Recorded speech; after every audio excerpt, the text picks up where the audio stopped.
We're here because free speech is under attack. We're here because people are being convinced that socialism works. We're here because people are being judged guilty until proven innocent. We are fighting back with facts. This is not a safe zone, so buckle up, Buttercup. This is the raw, naked truth.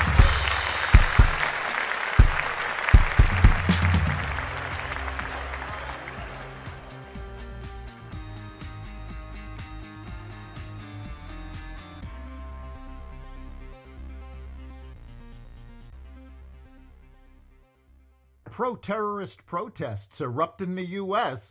Support for Israel is rising in Iran. Medication shortages hit the U.S. and more. Welcome to the Raw Naked Truth. I'm your host, Eric Lopkin, and here's the news you need to know.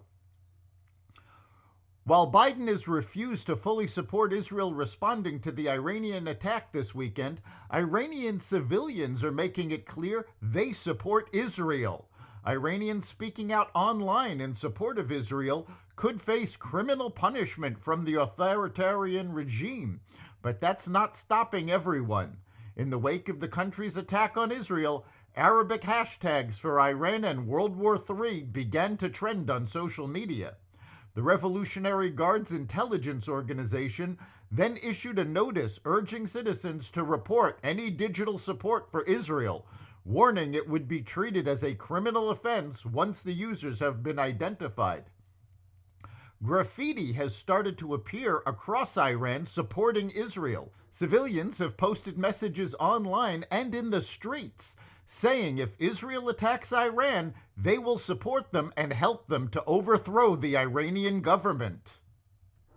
While Iranians are supporting Israel, pro-terrorist protesters shut down traffic on both lanes of California's Golden Gate Bridge on Monday, as images emerging from the scene showed anti-Israel protesters holding banners with the messages "Stop the World for Gaza" and "End the Siege on Gaza Now."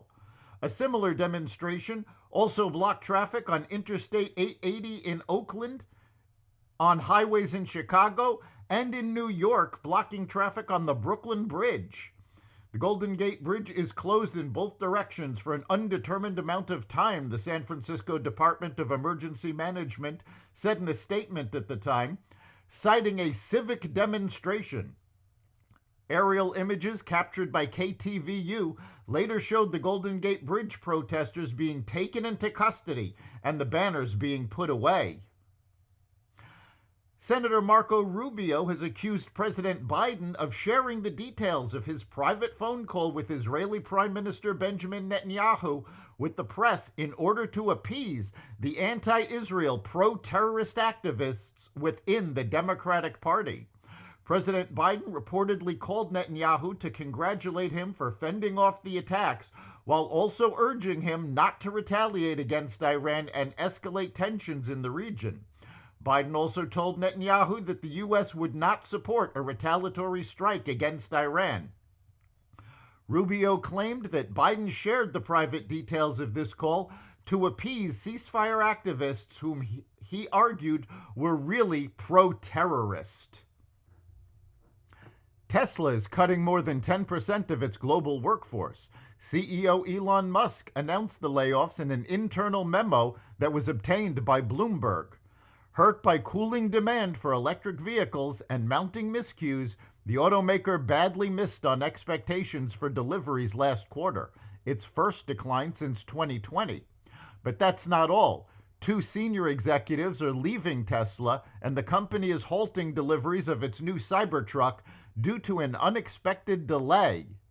A Cybertruck owner went viral over the weekend for detailing how his car's accelerator pedal cover came loose and jammed the accelerator in the full throttle position. Part of Tesla's ongoing problems include the fact that Biden's push for electric vehicles has hit a dead end as consumers are rebelling against buying the expensive cars. A growing number of pharmaceutical drugs are in short supply around the U.S., according to pharmacists. In the first 3 months of the year, there were 323 active medication shortages, surpassing the previous high of 320 shortages in 2014, according to a survey by the American Society of Health System Pharmacists and Utah Drug Information Service. It also amounts to the most shortages since the trade group started keeping track in 2001. All drug classes are vulnerable to shortages. Some of the most worrying shortages involve generic sterile injectable medications, including cancer chemotherapy drugs and emergency medications stored in hospital crash carts and procedural areas, the ASHP said in a statement. The FBI is investigating the Key Bridge collapse in Baltimore. The Bureau is looking into whether the crew of the Dali knew the cargo ship was experiencing system problems before it left port, the Washington Post reported. On March 26, the ship lost power and collided with the iconic Baltimore Bridge, destroying it and killing 6 construction workers. Baltimore Mayor Brandon Scott also announced yesterday that the city hired 2 law firms to hold the wrongdoers responsible. The National Transportation Safety Board is conducting its own investigation into the cause of the incident, reportedly focusing on the ship's electrical issues. That's the Raw Naked Truth. You can catch every episode of the Raw Naked Truth at xvadio.com, the Apple Podcasts app, Spotify, iHeartRadio, Audible, Amazon Music, and other platforms that respect freedom of speech. We'll see you next time.